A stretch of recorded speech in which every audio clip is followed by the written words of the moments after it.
Welcome to ForexTV.com's PM Exchange. It's Tuesday, July 14th. I'm Julie Sinha with your currency commentary. Earlier, the dollar slid against the Japanese yen but edged up against the euro. Better than expected U.S. retail sales, producer price reports, and lackluster data from euro nations battled anxiety about U.S. corporate earnings, although Goldman Sachs earnings beat analyst forecasts. We are hearing that the market is cautious because we have more earning results on deck and that economic data from the Eurozone, including Germany, limited euro gains. But let's talk to our guest and hear what he thinks. Joining us via webcam to discuss this and other price action is market strategist Melvin Harris from Advanced Currency Markets. Hi, Melvin. Hi, how are you? I'm doing well, and how are you today? Was it a busy day in trading? Always busy, always. Okay, Melvin, let's start off by talking about the dollar and yen falling against higher yielding currencies like the Aussie earlier. And this is happening as Goldman Sachs Group earnings beat analyst forecasts along with U.S. retail sales rising. Do you see this as a recovery in the currency market or a bounce back in equities, or was Wall Street just too bullish yesterday? I think all of these earnings announcements are building blocks to the recovery story. I wouldn't call it a full-blown, rally in risk appetite as you see the equity markets weren't that vibrant. The Dow closed only up about 33 points, and the other U.S. indexes followed suit. And on the currency side, that wasn't that much activity except for the dollar CAD. But the Goldman earnings were very, very strong. Definitely set the tone for financials. I'm more concerned about the Citibanks or the Citigroups and the Bank of Americas of the world that come out on Friday, as their balance sheets were a little bit more hairy, and I think that'll give us more clarity as to the state of where things really may be in terms of the financial services sector. And do you think that the earnings reports coming out in these next sessions are really going to weigh on FX traders with the correlation between the markets? Could there be more movement in FX in the medium or short term? Well, here's a great way to answer that question. When we talk about the Canadian dollar, for example, everyone usually brings up oil. Fundamentally, oil is a very critical commodity for Canada, that region, high correlation.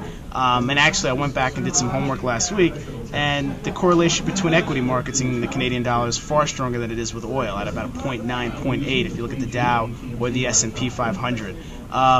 So I think the earnings story, it matters. Is it a make or break thing? No, absolutely not. I think it's one of many pieces that will drive markets in the near term, especially when the economic data has been very, very, few and far between. We haven't had much information that's come out recently.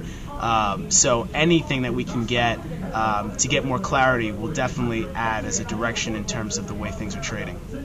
And what's the story with the euro? I mean, we're mentioning and talking about earnings reports not really shaking up FX players as much as maybe was expected. But what about this data from the 16-country Eurozone? Germany, there were, a report that came out that kind of limited hopes for a good recovery in that area, and traders are saying this limited gains. Do you think that the euro is very sensitive to data now, or it's just doing a technical play that was expected? I'd err more to the technical story. I mean, I just don't think a move less than 100 points in this environment, looking at volatility, is meaningful. ZUI numbers came out. There's been a lot of statements and commentary from central banks, I think, that have really taken center stage. But nothing has really been significant enough to drive markets to a level that I'm seeing moves more than 100, 200 points, like we saw maybe in the sterling last week, or if we hear news about quantitative easing, or if you're seeing a major technical correction, things that we may see in coming weeks. It's just very quiet right now. Not a lot of direction in today's session. And let's talk about the United Kingdom data and the inflation coming out below the Bank of England's 2% target in June. Now, the central bank commented it's not ending its quantitative easing initiatives. What do you think that means for the pound in the long term, or is this just not a surprise to you and your firm is expecting that?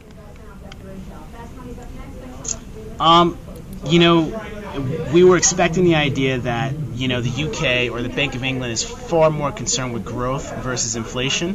Comparatively speaking to the ECB or the Eurozone, we were just discussing, and knowing the history and the tradition in terms of the way the central bank plays a role in the economy. If you look at the Eurozone, they're very concerned about inflation. Germany had a long period of hyperinflation that led to a lot of paranoia in terms of using mechanisms to balance that versus taking maybe a very slower approach to catering to growth, whereas the UK has been full throttle in trying to cater to growth and get things going and regenerate the economy. I'd say as aggressive, if not more aggressive than the United States. However, I'm worried that if they continue to do more quantitative easing, considering their budget situation, it could be very unwise in the long term, and that would lead me to be very bearish on the fundamentals behind the pound. Doesn't mean it won't rally. If we do stabilize and move into an inflationary environment or a reflationary environment, the pound, the euro, all those currencies will benefit, and the dollar will definitely suffer. And what about reports coming out ending this week and next week? Are there any reports that you see could cause a knee-jerk reaction, whether it's in equities or Forex or the bond market, or really influence sentiment? Is there anything we should be looking out for? One of the key things we've been watching is earnings season. Obviously, everyone's been looking at some of these larger blue chip companies, and Goldman Sachs today, the B of A, the Citigroups of the world, even some of the finance related. Johnson & Johnson came out today, and they actually had a comment specifically regarding the dollar and said that their profit was hurt by the volatility in the currency market. So, FX is hitting home on many levels. If you're in another business, you're forced to watch behavior on the currency side because you can use that as a mechanism to project profits. It's kind of a centerpiece in the market, I would say. We have the BOJ meeting coming up. Don't really expect much out of that. Rates are at 0.10%, which is already pretty much zero. But again, it's listening to the commentary after that and what the central banks have to say. So corporate earnings, central bank commentary, ZUI information was interesting today. But again, right now it seems very, very, very quiet. I think volume is slowly coming back. You can see it in gold, some of the commodities, but we're just not completely there yet. And Melvin, please wrap it up for us. Can you name some pairs, crosses or majors that you're short or long on in the medium term? Yeah, right now, I've said this for the last several weeks, my favorite currency is the pound, period. Across all the majors, really looking at pound franc, some of the activity there, seeing a lot of strong movement. Traders look for volatility, look for opportunity. Again, if I see something that's moving 20 or 30 points, it's not really interesting to me. Pound yen, obviously, it's a classic trade. Even pound dollar. When I was looking at some of the activity this morning, dollar CAD was down about 100 points, and the Canadian and the sterling was right behind it. The only other currency that had any activity and not really much going on in their region from an economic standpoint, except for that inflation piece you mentioned. So that's what I'm watching. In terms of putting long or shorts out there, it's very fluid right now.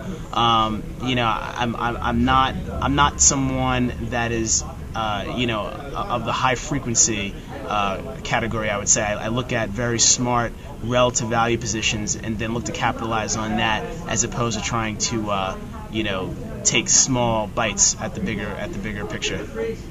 Okay, Melvin, thanks so much for your time and guidance in the markets today. Much appreciated, guys. Always a pleasure speaking to you. That was Melvin Harris from Advanced Currency Markets, and that does it for PM Exchange.